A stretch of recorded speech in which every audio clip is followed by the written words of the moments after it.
Hi everybody, it's Ashley. Welcome back to my channel, and today I am going to be talking about The Haunting of Ashburn House by Darcy Coates.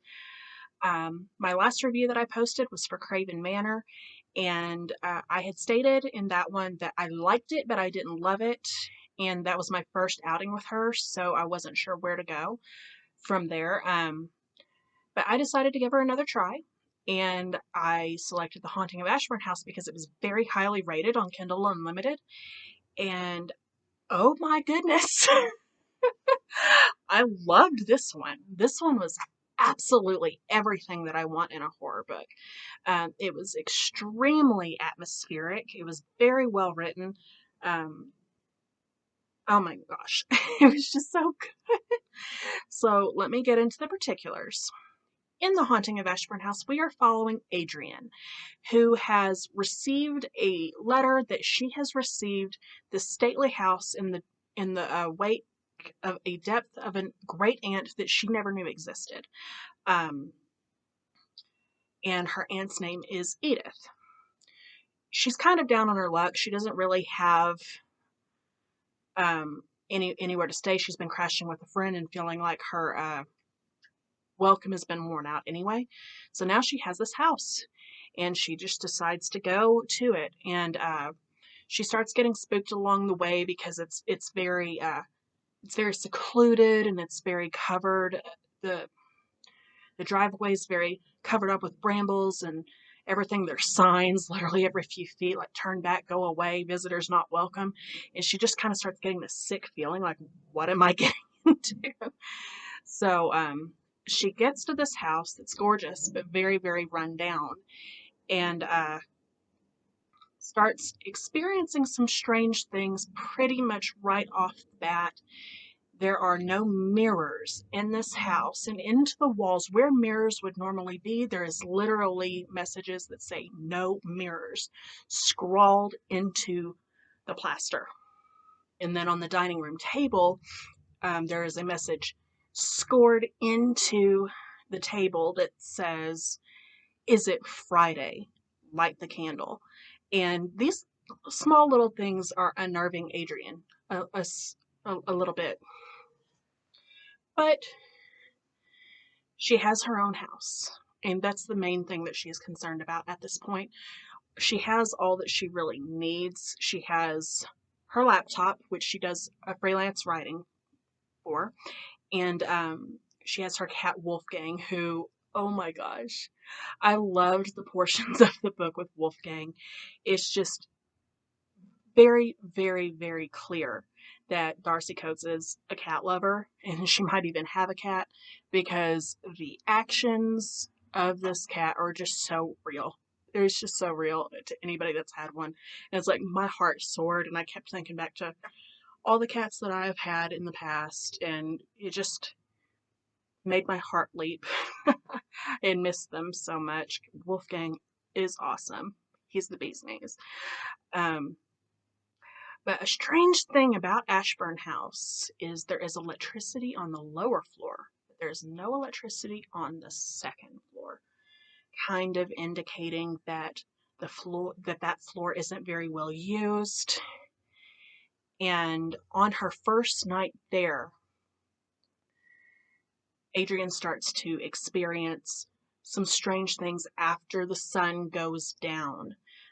Some scratching and clawing at the walls, and Wolfgang is just standing there the way that cats do, with their ears like all the way back. She, like, he can sense that something is there, and she doesn't really know what to do, so she just stays in place.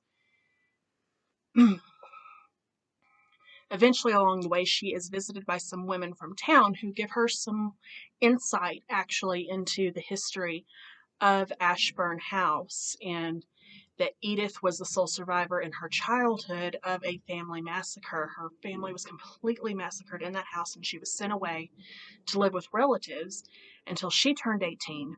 Then she came back to that house, and she stayed there ever since. She didn't allow visitors, and she was old and crotchety and didn't really have anything to do with people. They said that she would talk to people if she went in to get her groceries, if she went into town to get her groceries, which was once a day she would go and get what she needed for the day, and she would, speak then only when she really needed to. But beyond that, she wouldn't have anybody at the house. She didn't have anything to do with people. She wouldn't let people drive through her property. She she had to have a bathroom fixed at one point, and the handyman said that she stood in the doorway and literally watched him the entire time, and the project took 2 days. So he was very, very uncomfortable. She just sat there and watched him. She didn't actually interact with him at all. And I'm just thinking, oh, how awkward is this? This woman doesn't sound very fun. She kind of sounds, like just somebody you really wouldn't have anything to do with. And Adrienne can't help but think to herself, she's like, well, I never met this woman. Like, why is she leaving this property to me? And she finds a bedroom that's actually all made up for her on the second floor, that's like has newer furnishings. It's made up real nice and cute. It's clean. And there is a note from Edith on the bed that says, welcome, Adrienne. I hope you like your room. And it's signed Love, Aunt Edith. So she's thinking to herself, she can't be that bad. I mean, she's very, very open and welcoming towards me. Why is everybody talking about how awful she is? And she starts getting some more conflicting information in town. She is told that Edith had a habit of bringing in injured animals if she found them to the local veterinarian. So Adrienne really, really thinks, she's like, she helps injured animals. She did all this for me. She gave me a house. She fixed up a room for me. Why would somebody that's so antisocial do nice things like this? It didn't seem like the stories that she was hearing about her aunt were adding up. So she wasn't really believing them. But she knew that something strange was going on in this house, especially the more involved that she became with the townsfolk, which I personally found was very interesting. It seems like the more social she got, the worse things got at the house. And that's not something that was really pointed out per se within the text. It's just something that I personally noticed. She starts talking with this group of young women. One of them is coming to visit her in the night and has an accident and like goes and starts acting completely weird, gets rid of all of her mirrors, and she is acting very strange. And they found her and another one of her friends found this girl in an abandoned graveyard on the property that they didn't even know was there. So it was like she pulled herself out of this car and drug herself to the cemetery, of all things. And the headstone at the grave that this girl was literally laying on top of says, E. Ashburn, forgotten but not gone. And this message really, really unnerves Adrienne, as I think it would unnerve any of us. It's very, very strange, right? So she starts doing all this investigation, and everybody's telling her that once a week there would be a light up in the attic that everybody could see from town, and that was actually how they knew that something was wrong, because one day the light didn't come, so they went out to check on her, and that's when they found out that she had passed. Because she lit this candle every week for years and years and years. And Adrienne starts to look into that. And on that door is scratched the message again. Light the candle, your family is still dead. What is with these creepy messages all over this house?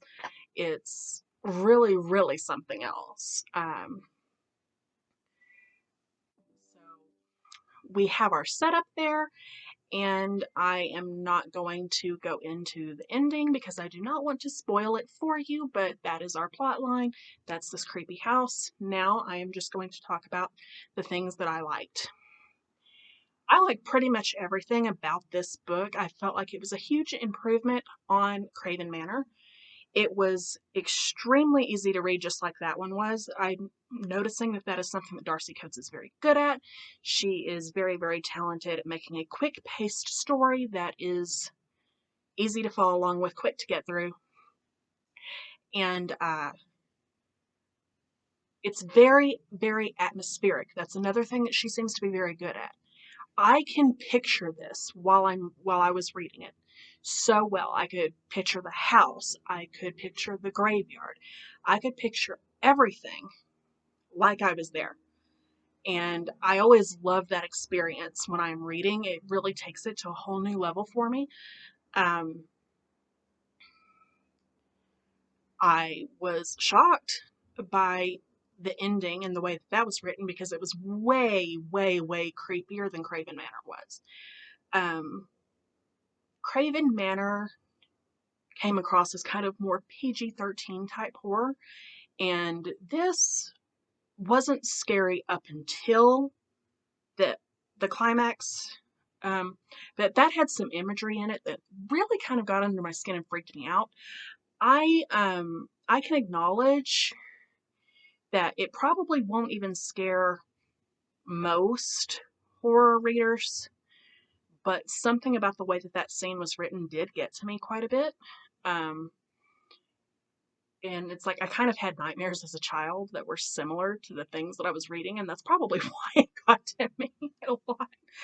But yeah, you can picture it in your mind's eye, so it's like it's very gripping and very engaging. I liked that about it. And I liked the characters in this much more. Again, we have kind of a closed setting when it comes to our characters. There weren't very many of them. Mostly the entire book is just Adrian and Wolfgang in the house, but we do have a few scenes of her with some townsfolk here and there, people that she encounters.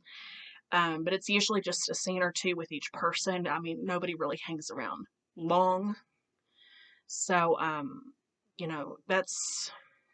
there's a very small cast of characters, but the ones that we do have, I enjoy them much, much more. I like being in Adrian's head way more than I enjoyed being in Daniel's because